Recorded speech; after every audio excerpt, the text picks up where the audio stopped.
Welcome all two ছায়ার smart classroom. আমি চন্দন সুরভি দাস। আজ তোমাদের 12-এর আরেকটি বিষয় নিয়ে হাজির হয়েছি, সেটা হলো জিওগ্রাফিক্যাল ইনফরমেশন সিস্টেম বা জিআইএস। জিআইএস এখন আজকের দিনে সবচেয়ে আধুনিক এমন একটি বিষয়, যে জিআইএস এর মাধ্যমে আমরা অনেক জায়গা কাজগুলো অজস্র ডেটাকে হ্যান্ডেল করার জন্য খুব সহজে কাজটা করে ফেলতে পারি। জিআইএস কথাটা ফুল ফর্ম হচ্ছে জিওগ্রাফিক্যাল ইনফরমেশন সিস্টেম। জিআইএস কথাটা আমরা ব্যবহার করি জিওগ্রাফিক্যাল ইনফরমেশন সিস্টেম অথবা জিওগ্রাফি ইনফরমেশন সিস্টেম। এই সিস্টেমটার বয়স কিন্তু বেশি দিন নয়। তোমরা দেখো প্রায় 6-এর দশক কিংবা 7-এর দশক, তার মানে 50 বছর প্রায় হতে চললো। এই যে ফ্র্যাঙ্ক টমিলসন, এই ভদ্রলোক প্রথম জিআইএস স্বপ্ন দেখেছিলেন এবং জিআইএস এর ব্যবহার করেছিলেন। তার এই ধারণার থেকে জিআইএস টেকনোলজিটা তৈরি হয়েছে। জিআইএস টেকনোলজিতে মূল কাজটা কি করা হয়, যখন হিউজ পরিমাণ ডেটাকে আমরা হ্যান্ডেল করতে পারি না এক্সেল সিট কিংবা অন্য কোনো সহজ বা ছোট ক্যালকুলেটরের মাধ্যমে, তখন আমরা একটা সফটওয়্যার ব্যবহার করতে চাই, যে সফটওয়্যারে এই ডেটাগুলোকে সুন্দরভাবে হ্যান্ডেল করা যায়, বিভিন্ন রকম কমেন্টের মাধ্যমে ডেটাগুলোকে সাজানো যায় এবং ডেটাগুলো থেকে প্রসেস করে আউটপুট পাওয়া যায়। সেই জন্য জিওগ্রাফিকে আমরা বলছি যে ইনফরমেশন সায়েন্স বা ইনফরমেশন টেকনোলজি। এই ইনফরমেশন টেকনোলজির কতগুলো কম্পোনেন্ট আছে, যে কম্পোনেন্টগুলোকে আমরা এলিমেন্ট বলছি। সাধারণত 5টা কম্পোনেন্ট এখানে খুব ইম্পর্টেন্ট। সেই কম্পোনেন্টকে নিয়েই একসঙ্গে আমরা জিআইএস বলি। তার মধ্যে প্রথমটিকে বলছি হার্ডওয়্যার। হার্ডওয়্যার বলতে একটা কম্পিউটার সিস্টেম দরকার, তার একটা মনিটর দরকার, তার একটা হার্ড ডিস্ক দরকার, তার একটা সিপিইউ দরকার, এবং সেই সিপিইউ হার্ড ডিস্ককে কমেন্ট দিয়ে চালনা করার জন্য একটা অপারেটিং সিস্টেম দরকার, তার সঙ্গে জিআইএস সফটওয়্যার দরকার। এই জিআইএস সফটওয়্যারকে আমরা এখানে বলছি যে নির্দিষ্ট সফটওয়্যার। এই সফটওয়্যার আমরা ব্যবহার করছি। তাহলে হার্ডওয়্যার হলো কম্পিউটার, যে সফটওয়্যার হলো জিআইএস সফটওয়্যার, যেটা কম্পিউটারের মধ্যে ব্যবহার হয়। আর এটা ব্যবহার করবে কে? নির্দিষ্ট কত এক্সপার্ট, সেই এক্সপার্টকে আমরা এখানে বলছি পিপল বা ইউজার্স। এবং ব্যবহার করা কি ব্যবহার করব আমরা? ব্যবহার করবো কতগুলো ডেটা। তার মানে ডেটাকে আমরা নেব ফিল্ড থেকে কিংবা বিভিন্ন সোর্স থেকে।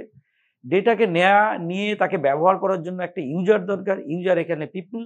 সেই ইউজার ব্যবহার করবে সফটওয়্যার দিয়ে, সেই সফটওয়্যারটাকে চালনা করবে একটা হার্ডওয়্যার সিস্টেম। এই হলো টোটাল কম্পোনেন্ট অফ জিআইএস।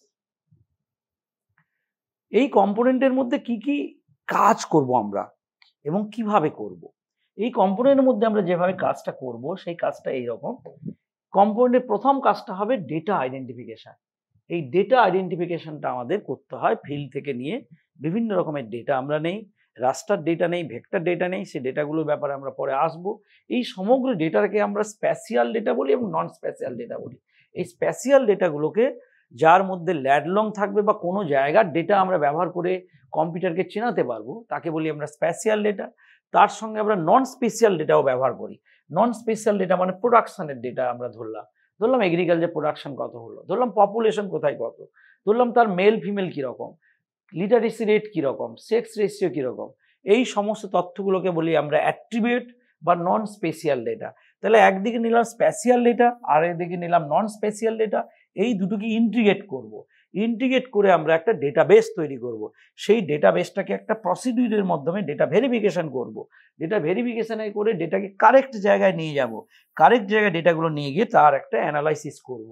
এই সমগ্র সিস্টেমটাকে বলা হয় জিআইএস ডেটাবেস। জিআইএস ডেটাবেসের মাধ্যমে আমরা করবোটা কি? আমরা জিআইএস এর কতগুলো ফাংশন, কতগুলো কাজ করব। সেই কাজগুলোর মধ্যে প্রধান কাজটা হচ্ছে ডেটা অ্যাসেম্বলি। তার জন্য আমরা প্রথমে একটা ম্যাপ নিয়ে, যে ম্যাপটাকে আমরা বলবো স্প্যাশিয়াল রাস্টার ম্যাপ, সেই ম্যাপ নিয়ে আমরা পরে কথা বলবো, রাস্টার এবং ভেক্টর। কিন্তু সেই ম্যাপটাকে নিয়ে আমরা ডিজিটাইজ করব। ডিজিটাইজ করে আমরা কম্পিউটারের সফটওয়্যার দিয়ে এক রকমের ডেটার সঙ্গে আর রকমের ডেটাকে ট্রান্সফার করব। যেটাকে ট্রান্সফার করার জন্য আমাদের যে স্ক্যানিংটা করতে হয়েছিল, সেই স্ক্যানিংটা কিন্তু কখনো কখনো ডেটাগুলোকে ডেটাকে স্ক্যান করেও নিতে হয়। সেই জন্য আমরা দেখিয়েছি ডেটাকে স্ক্যান করে আমরা নিচ্ছি কিংবা ম্যাপকে নিচ্ছি, ডিজিটাইজ করলাম, তারপর ডেটাকে ট্রান্সফার করলাম, তারপর ডেটাগুলোকে ডাইরেক্টলি আমরা একটা সফটওয়্যার সিস্টেমের মধ্যে নিলাম। সফটওয়্যার সিস্টেমের মধ্যে যখন ডেটাগুলোকে আমরা নিলাম, তখন সেই সফটওয়্যার অনেক রকম ডেটাগুলোকে অ্যানালাইসিস করতে পারে। এই সমগ্র অংশটাকে আমরা বলছি ডেটা অ্যাসেম্বলি। ডেটা অ্যাসেম্বলির পর চলে আসি স্টেজগুলো কি কি স্টেজে আমরা সমগ্র জিআইএস সফটওয়্যারের ডেটাবেস থেকে আউটপুট পর্যন্ত পৌঁছতে পারি। ডেটাবেস অ্যাসেম্বলি, ডেটা অ্যাসেম্বলির কেসটা আমরা আগে বলে দিয়েছি। ডেটা অ্যাসেম্বলি, ডেটা বিভিন্ন সোর্স থেকে আমরা কিভাবে নেই, এবার ডেটাগুলোকে স্টোর করব। 2 নম্বর স্টেজ, ডেটাগুলোকে স্টোর করব কম্পিউটারে হার্ড ডিস্কে। সেই স্টোরটা কিন্তু থ্রু জিআইএস সফটওয়্যার। তার মধ্যে এবার স্পেশাল ডেটা অ্যানালাইসিস করব, তার সঙ্গে নন স্পেশাল ডেটাকে মেলাবো। সে মেলানোর অংশটাকে বলা হয় ম্যানিপুলেশন। মেলানোর পর আমরা স্পেশাল ডেটা আউটপুট চাইব, অর্থাৎ ইন্টিগ্রেটিং সফটওয়্যার দিয়ে স্পেশাল ডেটার সঙ্গে নন স্পেশাল ডেটা মিশিয়ে আমরা আমাদের বিভিন্ন কমেন্ট দিয়ে বিভিন্ন চাহিদা পূরণ করব। কখনো আমরা সেখান থেকে বিভিন্ন রকমের গ্রাফ বানাবো, কখনো সেখান থেকে আমরা একটা লেআউট বানিয়ে একটা প্রিন্ট নিয়ে একটা স্পেশাল ডিস্ট্রিবিউশন দেখাবো। এই সমগ্র কাজটাকে বলছি স্পেশাল ডেটা আউটপুট। এই হলো জিআইএস এর কতগুলো স্টেজ। এবার তোমাদের এটা খুব সুন্দর জিনিস তোমাদের সবাইকে জানতে হবে, জিআইএস এর ডেটা চরিত্র। আমরা দুটো শব্দ প্রায় ব্যবহার করেছি কয়েকটা স্লাইডে, যে রাস্টার ডেটা, ভেক্টর ডেটা। এদের চরিত্রটা কি? এইদের চরিত্র রিয়েল ওয়ার্ল্ড থেকে তো এই ডেটাগুলো আমরা পাই, রিয়েল ওয়ার্ল্ড থেকে ডেটাগুলো আমরা পেলাম। এই রিয়েল ওয়ার্ল্ডের ডেটাগুলোর মধ্যে রিয়েল ওয়ার্ল্ডের যে ডেটাগুলো, অর্থাৎ তুমি যে বস্তুগুলোকে দেখছো তার থেকে আমরা যেমন ভেক্টর ডেটায় যাব, ভেক্টর ডেটা এবং রাস্টার ডেটা, এই 2 রকমের ডেটাতে আমরা যাব। ভেক্টর ডেটা আমরা কাদেরকে বলবো, রাস্টার ডেটা কাদেরকে বলবো? ভেক্টর ডেটা আমরা বলবো যে ডেটাগুলোর মধ্যে ভেক্টরাইজেশন আমরা করে ডেটাগুলোকে আইডেন্টিফাই করার জন্য ব্যবহার করি। রাস্টার ডেটাকে আমরা কাকে বলবো? যে ডেটাগুলোকে আমরা পিক্সেল ফর্মে দেখাই। অর্থাৎ পিক্সেল ফর্মে কিছু ডেটাকে আমরা দেখাবো, কিছু ডেটাকে আমরা রাস্টার ফর্মে দেখাবো। দিয়েই রাস্টার এবং ভেক্টর মিলেই কিন্তু রিয়েল ওয়ার্ল্ডের সমস্ত অবজেক্টগুলোকে জিআইএস ফিল্ডেই আমরা কনভার্ট করব। এবার আমরা তার কতগুলো রাস্টার ডেটাটা কিরকম হতে পারে সেটা আমরা দেখাই। রাস্টার ডেটা মানে আমি বলেছি কি, সেটা একটা পিক্সেল ফর্মেট ডেটা, এবং সেই পিক্সেল ফর্মেট ডেটা এখানে পিক্সেল ফর্মে দেখানো আছে। পিক্সেলগুলো বিভিন্ন কালার দেওয়া আছে, মানে কি ওই কালারের ভেরিয়েশন দিয়েই অবজেক্টগুলো আলাদা হয়ে যাচ্ছে। এই প্রত্যেকটা পিক্সেল কিন্তু এক একটা ভ্যালু ক্রিয়েট করে, এবং সেই ভ্যালুগুলোকে যোগ করে আমরা একটা ডেটা পেয়ে যাই। সেই ডেটাগুলো সবই কিন্তু পিক্সেল ফর্মে, এই জন্য এই ডেটাগুলোকে আমরা বলি রাস্টার ডেটা। রাস্টার ডেটা পরে এসেছে ভেক্টর ডেটা। ভেক্টর ডেটাতে আমরা কি ফর্মে আসব? ভেক্টর ডেটা হলো আমাদের কাছে সেই রকমের ডেটা যার মধ্যে কিন্তু আমরা প্রত্যেকটা অবজেক্টের একটা এক্স ওয়াই কিংবা কখনো কখনো এক্স ওয়াই জেড এই ভ্যালু দিয়ে দেখাতে পারি। অর্থাৎ তার একটা স্পেশাল অ্যাট্রিবিউট থাকবে in the form of Cartesian, অর্থাৎ এক্স ওয়াই ভ্যালু। সেই ডেটাগুলো কখনো কখনো আমরা পয়েন্ট আকারে দেখাতে পারি, কখনো কখনো আমরা লাইন আকারে দেখাতে পারি, কখনো কখনো আমরা সেই ডেটাগুলোকে একটা পলিগন আকারে দেখাতে পারি। এগুলো হচ্ছে পয়েন্ট আকারে একটা ভার্টিক্স হিসেবে দেখাতে পারি। ভার্টিক্সের মধ্যে কখনো সেই পয়েন্টগুলোকে আমরা যোগ করে একটা লাইন হিসেবে দেখাতে পারি, কখনো কখনো সেটাকে একটা পলিগন আকারে দেখাতে পারি। অর্থাৎ এই ডেটাগুলোকে আমরা 3টে ফর্মে দেখাতে পারি। যেরকম আমরা পিক্সেল ফর্মে রাস্টার ডেটাকে দেখিয়েছিলাম সেরকম নয়, ভেক্টর ডেটাকে আমরা ডট আকারে কিংবা লাইন আকারে কিংবা পলিগন আকারে দেখাবো। সেই লাইন, পয়েন্ট, পলিগন এই 3টেকে আমরা একসঙ্গে বলি ভেক্টর ফরম্যাট। এবং সেই ভেক্টর ফরম্যাটের মধ্যে আমরা এই ডেটাগুলোকে কিভাবে দেখিয়েছি দেখো, পয়েন্ট কখনো কখনো শুধু পয়েন্ট আকারে থাকবে, কখনো কখনো সেটা থাকবে লাইন আকারে, কখনো কখনো সেগুলো থাকবে কেবলমাত্র পলিগন আকারে। এই যে পলিগন, লাইন, এইগুলো দিয়ে আমরা পয়েন্ট কখন ব্যবহার করব? আমরা পয়েন্ট ব্যবহার করব যখন আমরা কোনো একটা জায়গায় একটা সিটির হেডকোয়ার্টার দেখাতে চাইবো, কখনো কখনো একটা মিউনিসিপ্যালিটি লোকেশন দেখাতে চাইবো, তখন আমরা পয়েন্ট ব্যবহার করবো, পয়েন্ট ডেটা। কখনো কখনো আমরা একটা রাস্তা দেখাতে চাইবো, তখন আমরা লাইন ডেটা ব্যবহার করব। কখনো কখনো আমরা একটা পুকুর দেখাতে চাইবো, তখন আমরা এই লাইনগুলোকে একটা আবদ্ধ জায়গার মধ্যে একটা পলিগনের মধ্যে দেখাতে চাইবো।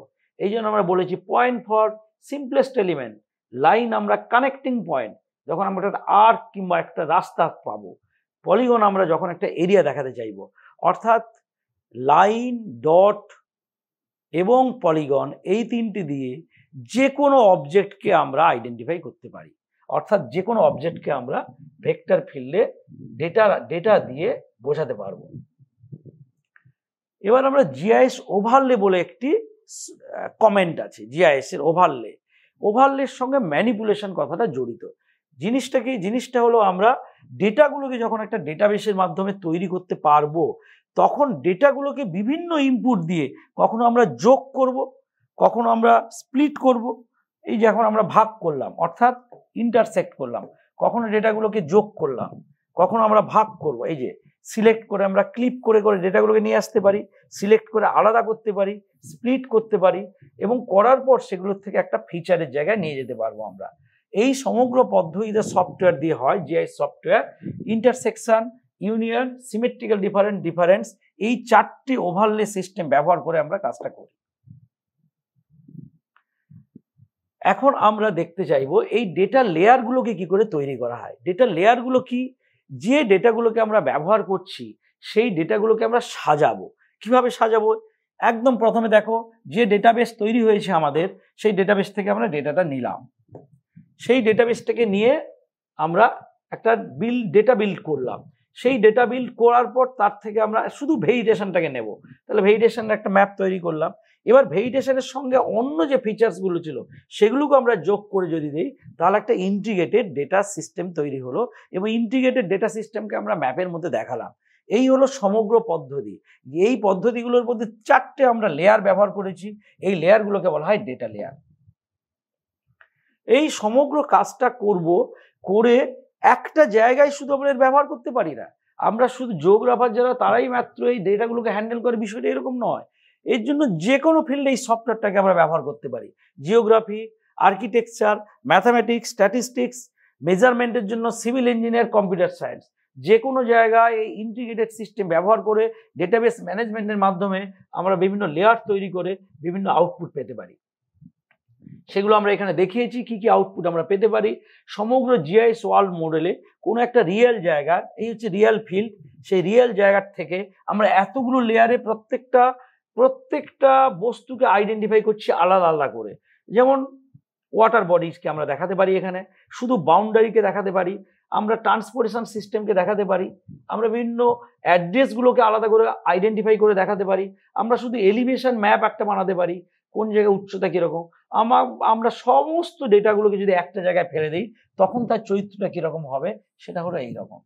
অর্থাৎ জিআইএস এর বিভিন্ন লেয়ারগুলো এক একটা বিষয় ধরে দেখাতে পারি, আবার সবগুলো বিষয়কে আমরা একটা জায়গায় হাজির করতে পারি।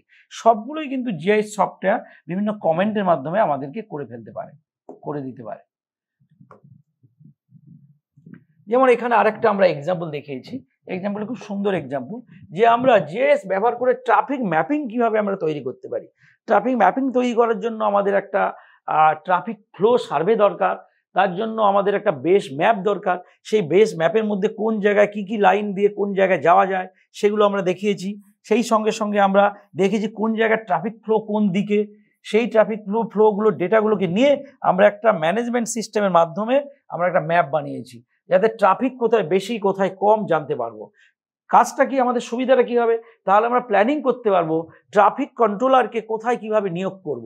সকালবেলা এরকম একটা ট্রাফিকের সিস্টেম এরকম একটা থাকবে, এই সিগন্যালটা পেয়ে গিয়ে আমাদের যারা ম্যানেজমেন্টে আছে তারা বিভিন্ন জায়গায় ট্রাফিক সিগন্যাল কন্ট্রোল করার জন্য ডেপুট করতে পারবে লোকজনকে। সেই জন্য আমরা এরকম একটা ম্যাপের সাহায্যে সহজেই কাজটা করে ফেলতে পারি। জিআইএস এর এই সমগ্র কাজটা করার জন্য তোমাদের মনে হতেই পারে যে এইটা আমরা কিভাবে করব, আমার কাছে কি একটা কম্পিউটার থাকলেই কি হবে? অবশ্যই কম্পিউটারের সঙ্গে একটা সফটওয়্যার লাগবে। এই সফটওয়্যারগুলো কিন্তু অনেক কস্টলি সফটওয়্যার হয়, কিন্তু সবসময় কস্টলি সফটওয়্যার ব্যবহার করে আমাদের কাজটা করতে হবে এমন কিছু নয়। আমরা এখানে দুটো সফটওয়্যারের কথা বলেছি। একটা হচ্ছে ArcGIS, জিআইএস এর সবচেয়ে পপুলার সফটওয়্যার। এই সফটওয়্যারটাকে বলা হয় কর্পোরেট সফটওয়্যার বা কমার্শিয়াল সফটওয়্যার। এই সফটওয়্যারের দামও অনেক এবং এই সফটওয়্যার ব্যবহার করে আমরা বিভিন্ন অফিসে কাজ হতে দেখি। কিন্তু এই সফটওয়্যারটাকে বাদ দিয়েও তুমি যদি কম্পিউটারের সামনে বসো এবং ফ্রিলি ডাউনলোড করতে পারো একটি সফটওয়্যার, যে সফটওয়্যারকে ওপেন সোর্সে পাওয়া যায়, তাকে বলা হয় QGIS। এই সফটওয়্যার দিয়ে তোমরা গ্র্যাজুয়েশন লেভেলে প্র্যাকটিক্যালগুলো করবে, মাস্টার ডিগ্রি লেভেলে প্র্যাকটিক্যালগুলো করবে। কিন্তু এখন তোমাদের এই লেভেলের সামান্যতম কিউরিওসিটি বা কৌতূহল থাকলে তোমরা বাড়িতে অনায়াসে এই সফটওয়্যারটা ডাউনলোড করতে পারো। যে কমেন্টগুলোর কথা বললাম, সফটওয়্যারে যে বিষয়গুলোর কথা বললাম, এর একটা ম্যানুয়ালও ফ্রি পাওয়া যায়, ইউজার ম্যানুয়াল। সেই ম্যানুয়াল দিয়ে তোমরা এই কাজটা করতে পারবে। QGIS সফটওয়্যার কোয়ান্টাম জিআইএস বলা হয়, এটা একটা ওপেন সোর্স সফটওয়্যার। এই সফটওয়্যারে এই লেভেলেও তোমরা নাড়াচড়া করতে পারবে। তোমাদের যাদের কিউরিওসিটি বা আগ্রহ বেশি তাদের জন্য এই ইনফরমেশন। আশা করি তোমাদের ভালো লেগেছে এবং তোমরা এখান থেকে কিছু আইডিয়া সংগ্রহ করতে পারবে, যে আইডিয়াগুলো তোমাদের থিওরি পড়তে সাহায্য করবে। আর সত্যিই যদি তোমাদের ভালো লাগে তাহলে ছায়া প্রকাশনীর এই লিঙ্ক তোমরা সাবস্ক্রাইব করবে এবং বন্ধুদের সঙ্গে শেয়ার করবে এবং নতুন কোনো নোটিফিকেশন পেতে বেল আইকনে প্রেস করে রাখবে।